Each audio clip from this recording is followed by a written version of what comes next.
बहुत सारे content creators मिले हैं जिनके पॉलिटिकल एम्बिशंस हैं। हम्म, उन सारों में से ना 2 ऐसे मिले हैं जहाँ मुझे पता है कि my vote is with them irrespective of the party they join, Nitish Rajput and Prafull Garg. तो थैंक यू भाई, मतलब आपका सपोर्ट हमेशा चाहिए होगा। देखो मैं बताता हूँ, I don't know how much you will agree to it.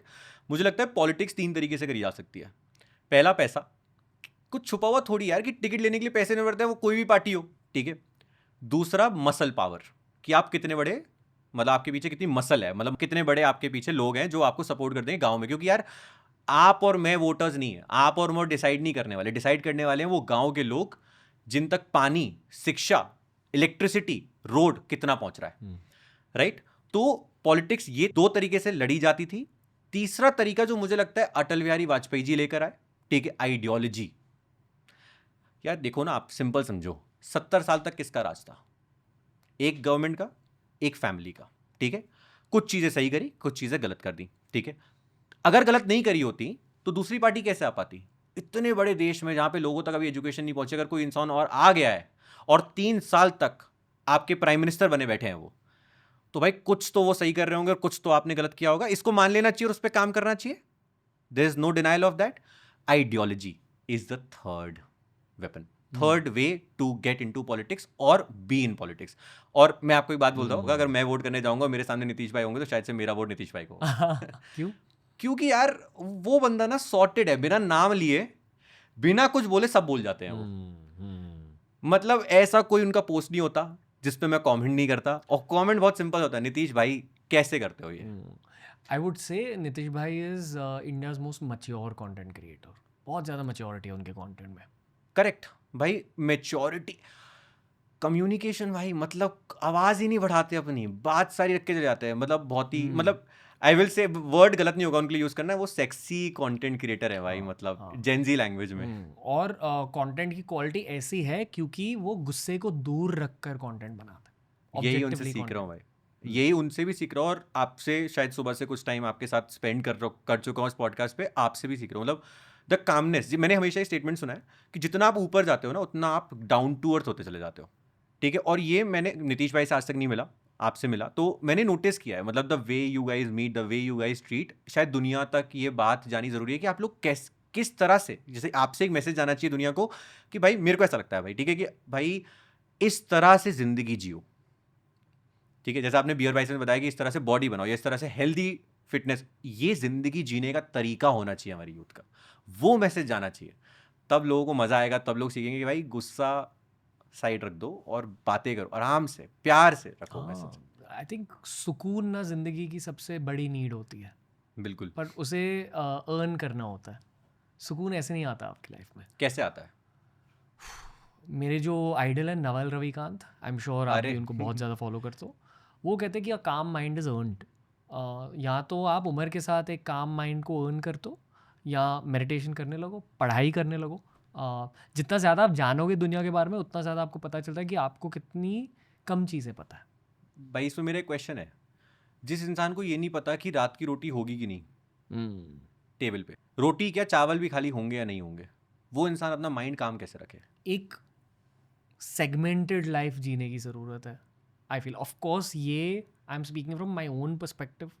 I feel कि करियर के पहले 10-15 सालों में ना ये फाइनेंशियल प्रॉब्लम्स को इंजीनियर करो through opportunity, through figuring out hustle. But उसके बाद एक गोल रहना चाहिए काम माइंड का। और मुझे ऐसा भी लगता है, जैसे आपने बात सही बोली, मेरे को ऐसा लगता है कि एक और चीज़ लोगों को समझनी चाहिए, आप पैसे के पीछे मत भागो। जैसे वो 3 इडियट्स में था कि भाई कामयाबी आपके पीछे आएगी, आप बस कर्म करते जाओ। राष्ट्र धर्म कर्म, द कर्म इज इंपॉर्टेंट। आप काम करते जाओ, पैसा विल कम, ठीक है, बट शॉर्टकट मत ढूंढो। आपने कोई शॉर्टकट ढूंढा लाइफ में? घिसाई। घिसाई ना भाई, मतलब एक बात है, सर नीचे और काम चालू, हाँ। That's it. और हो सके तो कान बंद, या फिर इधर से इधर का फ्लो बहुत चालू रखो। ये तो आप बता दो कैसा, मतलब कि कितना कितना ये मेंटेन कैसे करते हो? खुद को बिजी रखा है बस। करेक्ट। अभी आने वाले 3-6 महीनों में जो कंटेंट हम रिलीज़ करेंगे that is an outcome of 10 years of content creation. But मुझे बस अपने काम को बात करने देना है। भाई इसी से ना मेरे को एक बात समझ में आती है, मतलब चाहे कुछ भी बोले भाई, डेस्टिनी एक चीज़ होती है लाइफ में। मतलब इतनी बड़ी चीज़ होती है। क्या मैं ज़िंदगी में सोच सकता था, लाइफ में सोचा था कि यार रणवीर अलावादिया को मैं टेक्स्ट करूंगा और उनका रिप्लाई नहीं, उनका कॉल आएगा। Destiny, this is all destiny. कभी मेरी सिस्टर की शादी थी, ठीक है, 30 अप्रैल की अभी, ठीक है, जब मैं एक दिन में 10 वीडियो डाला था उस शादी वाले दिन भी, वाह, ठीक है। तो अब मैसेज क्या है, डेस्टिनी बिल्कुल है, उसको आप बना सकते हो अगर आप कोशिश करो ना। तो जो लिखा हुआ है, दो चीजें, या तो उसको उभार के ला सकते हो, उभर के ला सकते हो कि ये लिखा था भगवान ने मेरे लिए, इसको उभर दिया, ठीक है, या फिर उसे बदल सकते हो। जिसमें आप विश्वास करते हो उसे मान लो, उसे करना शुरू कर दो। और लक फैक्टर प्ले करेगा, बिल्कुल प्ले करेगा। जैसे मेरे केस में किया, लक फैक्टर प्ले किया। कैसे किया? 9 साल तक ऐसा एक आर्टिकल नहीं है भाई इंडियन एक्सप्रेस में। हम लोग बोलते हैं ओल्ड मीडिया, सबसे ओल्ड मीडिया अखबार। मैंने न्यूज चैनल्स बहुत कम देखे, सच बात ये है। जितना न्यूज चैनल से मैं कांटेक्ट में आया हूं अभी, आपका ये हो रहा है, इसका एक और है विद द न्यूज चैनल, ये चलता रहेगा, ठीक है। ये सब अभी हुआ है, ठीक है। बट इससे पहले जो मैंने जिंदगी भर किया है ना, वो है 9 साल तक आर्टिकल पढ़ना, दिल्ली सर्किट में क्विज जीती, ठीक है, अपने स्कूल टाइम पे क्विज जीती। तो ये चीजें करता गया लाइफ टाइम। तो यहां से लक क्या बना, ये सारी चीजों ने आर्टिकुलेट हो गया with the help of communication skills, और लोगों तक मैसेज पहुंचा पाया। क्योंकि ये जानने की जरूरत, आप जब भी मैं बात करूंगा ना, बहुत बार ऐसा लगेगा कि भाई ये जैसे चैटबॉट बोल रहा है, ठीक है, ऐसा लगेगा कि भाई ये एआई बोल रहा है। द थिंग इज, जब मैं बोल रहा हूं ना भाई, तो मैं कुछ रट के नहीं आया हूं। द पॉइंट इज, मेरे दिमाग में 9 साल में चाइना इंडिया के अराउंड क्या कर रहा है वो छप गया यार। क्योंकि अरुणाचल प्रदेश का नाम चेंज करना, लोग पता है कितनी जल्दी बोलेंगे, अरे अभी करा होगा, क्या कर रही है मोदी गवर्नमेंट। यार 2006 से 2009 में उन्होंने स्ट्रैटेजी बनाई थी ये करने की, वो तब से करते आ रहे हैं इस चीज को। और इंडियन एक्सप्रेस और द हिंदू कवर करते हैं इस बात को। न्यूज़पेपर्स का फ्यूचर क्या है भाई? भाई बिल्कुल सुपर सुपर सॉलिड है। जो अब उतर आए हैं वो लोग डिजिटल में, क्योंकि जैसे मैं न्यूज़पेपर पढ़ता हुआ तो पेपर नहीं ले पाता, तो डिजिटल फॉर्म में ई न्यूज़पेपर आता है और उसको पढ़ते हैं। देखो न्यूज़पेपर का फ्यूचर बहुत सिंपल है कि उसकी, जैसे हम बोलते हैं कल्ट फॉलोइंग, जैसे आपकी एक कल्ट फॉलोइंग हो सकती है, नीतीश भाई की कल्ट फॉलोइंग हो सकती है, इसी तरीके से ना इंडियन न्यूज़पेपर्स की कल्ट फॉलोइंग है। जैसे मैं इंडियन एक्सप्रेस का कल्ट फॉलोअर हूँ, ठीक है, कि भाई इंडियन एक्सप्रेस ये बोलेगा। देखो इंसान कैसे होता है, या तो वो लेफ्ट होता है, या वो राइट होता है, या वो सेंट्रली हल्का सा राइट होता है, हल्का सा लेफ्ट होता है। मैं ये इस आर्क को, सेंटर से लेफ्ट, सेंटर से राइट को बोलता हूं गुड गवर्नेंस। सेंटर से जो बिल्कुल राइट हो गया अंधभक्त, सेंटर से जो बिल्कुल लेफ्ट हो गया कौन भक्त। कौन भक्त इज वेरी सिंपली, कौन का मतलब क्या होता है भाई? CON, yes, scam. Ladies versus Ricky well देखी होगी, ठीक है। कौन का मतलब क्या होता है दुनिया को बहुत अच्छे से पता होगा।